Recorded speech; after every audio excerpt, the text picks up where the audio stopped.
ऐसे पदाधिकारी को निकाल देना चाहिए, निष्कासित कर देना चाहिए कि जो माननीय मोदी जी की बात नहीं मान रहा है, योगी जी की बात नहीं माना, अमित शाह जी की बात नहीं मान रहा है, जेपी नड्डा जी की बात नहीं मान रहा है, तो ऐसे कार्यकर्ताओं को निकाल देना चाहिए पार्टी से।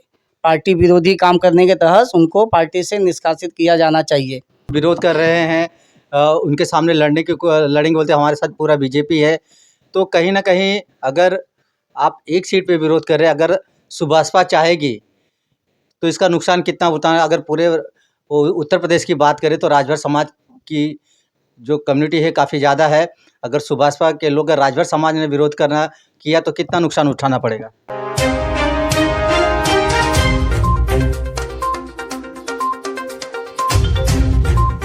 लोकसभा चुनाव की तारीखों का ऐलान हो चुका है और पूरे भारत में हर राज्य अपनी तैयारी कर रहा है। जिस हिसाब से गर्मी बढ़ रही है उससे कहीं ज़्यादा चुनाव का माहौल अधिक गरमाया हुआ है।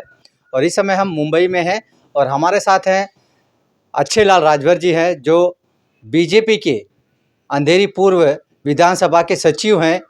आइए जानते हैं मुंबई से लेके उत्तर प्रदेश तक लोकसभा चुनाव की तारीखों का ऐलान हुआ है तो उत्तर प्रदेश में काफ़ी ज़्यादा चर्चा हो रही। बीजेपी की 80 की 80 सीट निकालना चाहती है।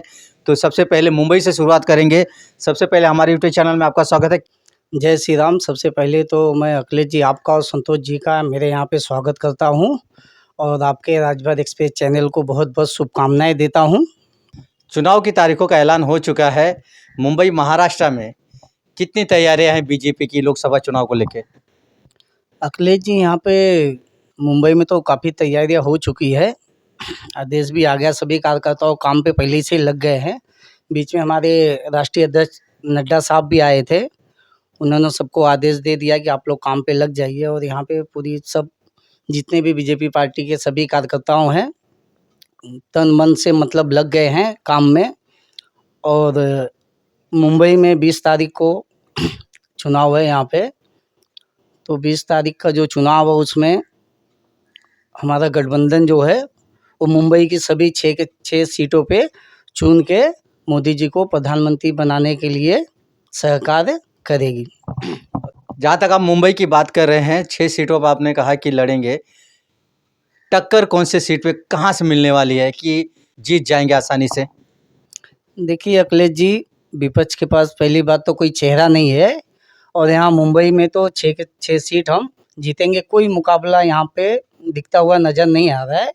और उनका जो इंडिया बनाए हैं वो अभी तक कुछ नक्की नहीं कर पाए कितनी सीट पे लड़ेंगे। गठबंधन में कोई आ रहा है, कोई जा रहा है, इसके लिए मोदी जी के सामने कोई भी चेहरा टिकेगा नहीं और मुंबई के 6 सीट पे हम आसानी से जीत जब्त कर पाएंगे। चलिए बात करेंगे उत्तर प्रदेश की। उत्तर प्रदेश में भी 80 की 80 सीटें जीतने की बीजेपी दावा कर रही है। वहाँ क्या माहौल है भारतीय जनता पार्टी का? अखिलेश जी, उत्तर प्रदेश में तो बहुत ही अच्छा माहौल है, बहुत ही बढ़िया माहौल है।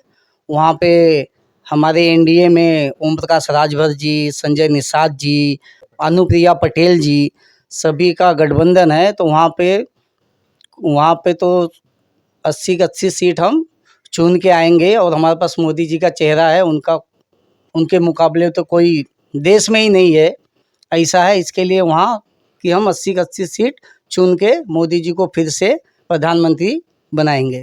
जैसे आपने सहयोगियों की बात की, उत्तर प्रदेश में ओम प्रकाश जी का भी नाम लिया आपने।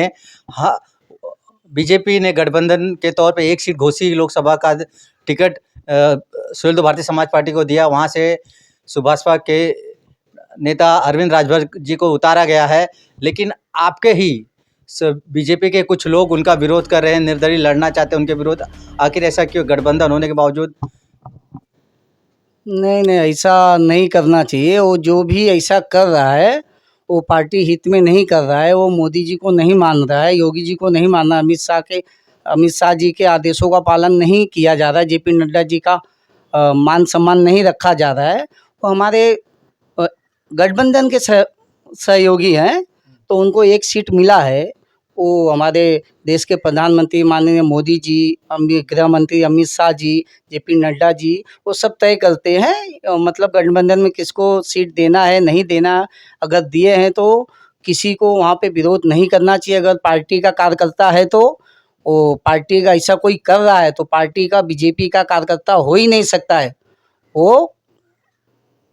वो पार्टी का कार्यकर्ता हो ही नहीं सकता, होता तो फिर आदेशों का पालन करता। लेकिन अभी विरोध कर रहे हैं, उनके सामने लड़ेंगे बोलते हमारे साथ पूरा बीजेपी है।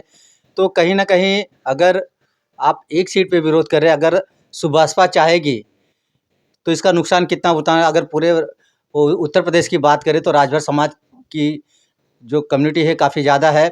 अगर सुभाषपा के लोग राजभर समाज ने विरोध करना किया तो कितना नुकसान उठाना पड़ेगा।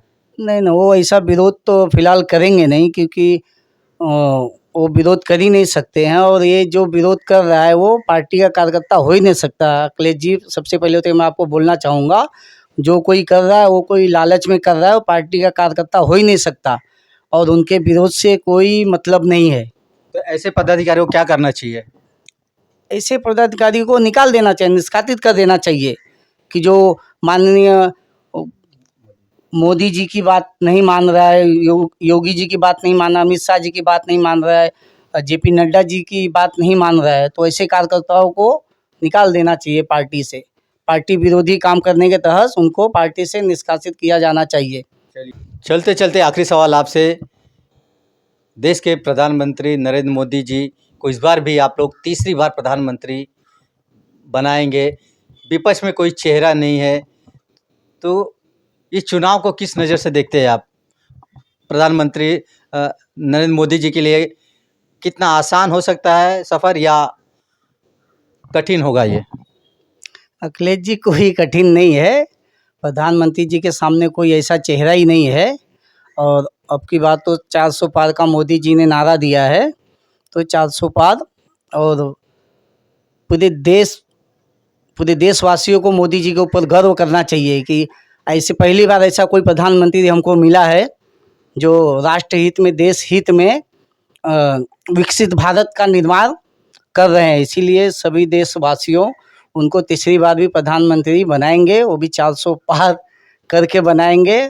और विपक्ष के पास तो कोई चेहरा ही नहीं है, तो कुछ बात करके उनके बारे में कोई तो कहने का मतलब आप कह रहे हैं कि विपक्ष के पास चेहरा नहीं है तो आसानी से हम मोदी जी तीसरी बार प्रधानमंत्री बनेंगे। आराम से आसानी से बन जाएंगे, उनके मुकाबले कोई चेहरा ही नहीं है। कोई चेहरा है तो आप लोग बताइए हमें, मोदी जी के जैसा कोई चेहरा है तो आप लोग बताइए हैं। कांग्रेस की तरफ से राहुल गांधी को देखा उतारा जा सकता है प्रधानमंत्री की रेस में, और आने वाले दिनों में तय हो जाएगा कि अपोजिशन से कौन से प्रधानमंत्री की रेस में आएंगे। दूर दूर तक अखिलेश जी कोई प्रधानमंत्री मोदी जी के मुकाबले में कोई नहीं है। वो अपने राहुल जी हो या तो कोई भी हो, अन्य कोई मुकाबला नहीं है। अब की बार 400 पार नरेंद्र मोदी जी तीसरी बार देश के प्रधानमंत्री बनेंगे।